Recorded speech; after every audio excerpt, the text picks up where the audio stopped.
ఉన్న అపోహ ఏంటంటే మస్జిద్ అలా రానియర్ ఎవరిని మస్జిద్ అలా తుపాకులు కత్తులు కటారులు ఏమో ఉంటాయి అబ్బో అసలు ఇంత మొగోడైతే ఎవడన్నా మస్జిద్లో పోయినాడా ఇప్పటి వరకు ఎవడన్నా చూసినాడా రానియర్ వాళ్ళు అనేది ఒక అపోహ ఉంది. అందులో నమ్మేదాన్ని నేను కూడా ఒకని.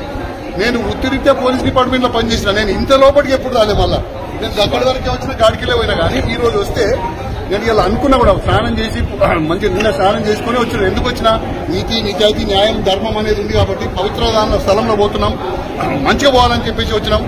మంచి స్థానానికి పోవాలనుకుని వచ్చినాం. మంచి స్థలానికి చేరినామని కూడా నమ్మినాం. ఇక్కడికి వచ్చినాక మాకు అవన్నీ చూస్తుంటే ఆహా భగవంతుడు నిజంగా ముస్లింస్ దగ్గర ఎంత కటుత్వం ఉంది అనేది ఒక పబ్లిక్ లో ఉంది.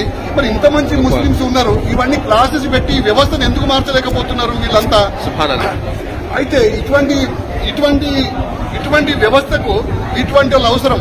నిజంగా కూడా ఇప్పటి వరకు ఇంతమంది వ్యవస్థలు నేను 66 సంవత్సరాలన ఎవరు కూడా ఈ రకంగా చెప్పి మా మస్జిద్లకు రాబోయా చూడబోయా అని చెప్పేసి ఎవరు అనలే. మరి మస్జిద్లకు రానియర్ అనేది ఒకటి ఉంది తప్ప ఇక్కడ మస్జిద్లకు వస్తే ఇంత న్యాయస్థానం ఒక భగవంతుడి ఇంట్లో తిరిగేటువంటి భగవంతుడి ఇంట్లో లేడు. కానీ భగవంతుడు ఏదైతే సూక్తులు ఉన్నాయో నీతి న్యాయం ధర్మం మంచి చెడు ఏదైతే ఉందో ఈ పవిత్ర స్థలంలో అందరికి బోధించడానికి ఇది మంచి స్థలం అని చెప్పేసి భగవంతుడి ఈ ప్లేస్ ని కల్పించి మీ ద్వారా ఈ ప్రజానికానికి మహాత్ములందరికీ మేల్కొల్పే విధంగా చేపిస్తున్నాడు అనేది నమ్ముతున్న దానిలో నేనొక్కరిని.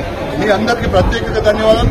ఆ సృష్టికర్త ఎవడైతే ఉన్నాడో ఆ బొమ్మేసి చూపించారు. నిజంగా ఇలా ఎవడు తురుకోడు, ఎవడు తెలుగోడు, ఎవడు కృష్ణోడు, ఎవడు లేడు, అంతా వాడు ఒక్కడే. వాడు ఎవడైతే కలిపిండో ఆడదాన్ని మగదాన్ని చూపించాడు.